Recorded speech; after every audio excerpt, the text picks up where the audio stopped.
오늘도 새벽 예배를 드리게 하신 하나님께 감사와 찬송과 영광을 올려드립니다. 우리 다 함께 사도신경으로 신앙 고백하신 후에 찬송가 184장을 부르신 후 사도행전 19장의 말씀을 읽겠습니다. 오늘 새벽은 사도행전 19장 중 1절로부터 7절의 말씀을 통해서 하나님께서 우리에게 주시는 은혜를 받도록 하겠습니다. 오늘의 말씀은 에베소에서 일어난 사건을 기록한 내용입니다. 바울은 에베소에 왔을 때에 너희가 믿을 때에 성령을 받았느냐 하고 묻습니다. 여러분은 믿을 때에 성령을 받았습니까? 바울은 초신자들에게 물은 것이 아니라 에베소에서 만난 어떤 제자들에게 물은 것입니다. 이것은 누구를 막론하고 소위 믿는다는 모든 사람들을 향한 질문이라는 것이지요. 여러분은 믿을 때에 성령을 받았습니까? 성령을 받았다고 믿는 분들은 정직하게 한번 아멘 해 보시기를 바랍니다. 이번에는 성령을 받기를 원하시는 분들이 계시다면 다 같이 아멘 한번 해 보시기 바랍니다. 여러분들의 소원대로 성령 하나님께서 강하게 임재하여 주실 줄로 믿습니다.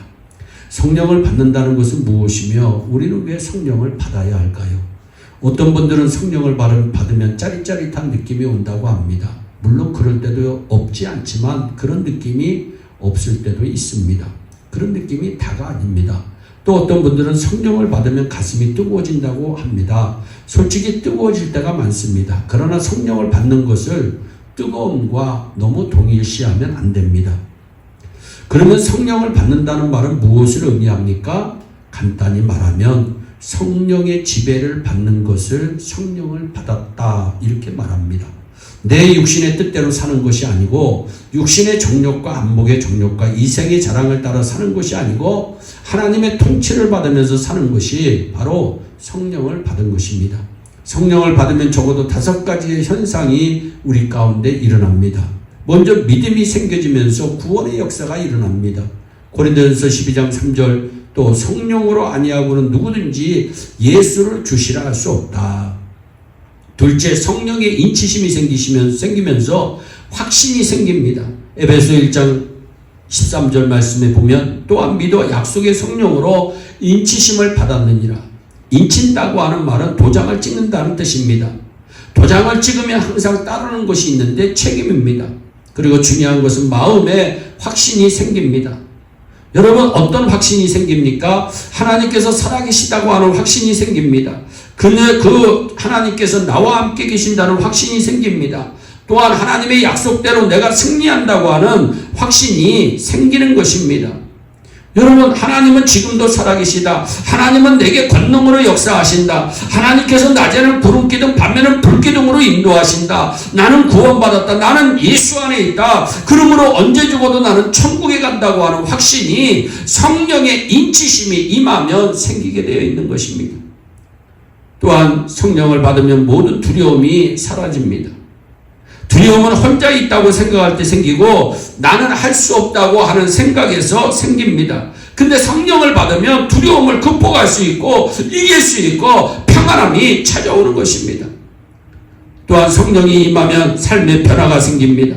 마음의 기쁨이 생기고 삶의 보람을 느끼게 됩니다. 중요한 것은 성령을 받으면 경건한 생활을 하게 됩니다. 따라서 성령 받았다고 하면서 경건한 생활을 하지 않으면 아무런 소용이 없습니다. 따라서 성령을 받으면 삶의 변화가 생기는 것입니다.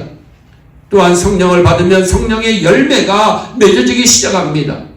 여러분 갈라디아서 5장 22절 23절에 오직 성령의 열매는 사랑과 희락과 화평과 오래 참음과 자비와 양선과 충성과 온유와 절제니 이 같은 것을 금지할 법이 있다 없다? 없다고 성경은 말씀하고 있습니다.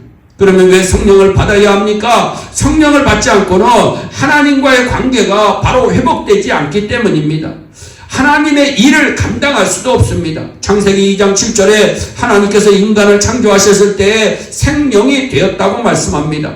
영적 존재로 하나님께서는 우리를 창조하신 것입니다. 그런데 창세기 6장 3절에 이는 그들이 육체가 됨이라 한탄하신 말씀이 나옵니다. 하나님의 형상이 끼어지면서 영성을 상실하게 되니까 육체가 되었다고 성경은 말씀합니다. 따라서 성령을 다시 받지 않고는 하나님을 알 수도 없고 하나님과 교통할 수도 없고 하나님과 동행할 수도 없는 것입니다. 여러분, 더 중요한 것은 성령을 받지 않으면 하나님의 일을 제대로 할 수가 없습니다. 하나님의 일은 돈만 가지고 하는 것이 아니고 지식이나 경험으로 하는 것도 아니고 하나님께서 주시는 능력으로만이 할 수가 있는 것입니다. 그래서 우리는 성령을 받아야 합니다. 성령을 받아야 영적인 생활을 할 수 있고 성령을 받아야 경건한 생활을 할 수 있고 성령을 받아야 능력 있게 주의 일을 할 수가 있습니다. 우리 예일에 온 성도들에게 성령 충만함의 역사가 임하시기를 바랍니다. 오늘 우리 개개인 또 우리 교회는 에베소 교회처럼 믿기는 하는데 아직 성령을 받지 못하고 있는 것은 아닐까 스스로 점검해 보시기를 바랍니다. 이 시간 하나님의 약속을 믿고 말씀을 듣는 중 성령을 받는 시간이 되기를 축원합니다. 우리에게 영성이 회복되지 않으면 하나님을 만날 수도 없고 교통할 수도 없고 하나님의 일을 할 수도 없고 하나님과 관계 없는 사람들이 될 수밖에 없습니다. 그러므로 이 시간 다 같이 성령을 받는 시간이 되시기를 주 예수 그리스도의 이름으로 축원합니다. 기도하겠습니다. 사랑의 하나님, 참 감사합니다. 하나님, 너희가 믿을 때 성령을 받았느냐고 하는 질문을 우리 스스로에게 다시 한번 해봅니다. 우리 예일의 성도들은 성령 받아 능력 있게 하나님의 뜻을 잘 준행해 나가는 축복에 위한 주인공들이 될 수 있도록 은총을 베풀어 주시옵소서. 성령 받아 하나님의 일을 잘 감당하게 하시고 성령 받아 하나님께 영광 올려드릴 수 있도록 은총을 베풀어 주시옵소서. 감사하고 예수님의 이름으로 기도하옵나이다. 아멘. 우리 다 함께 주기도문으로 예배를 마치시고 각자 개인 기도하신 후에 오늘도 주 안에서 승리하는 복된 하루 되시기를 바랍니다. 감사합니다.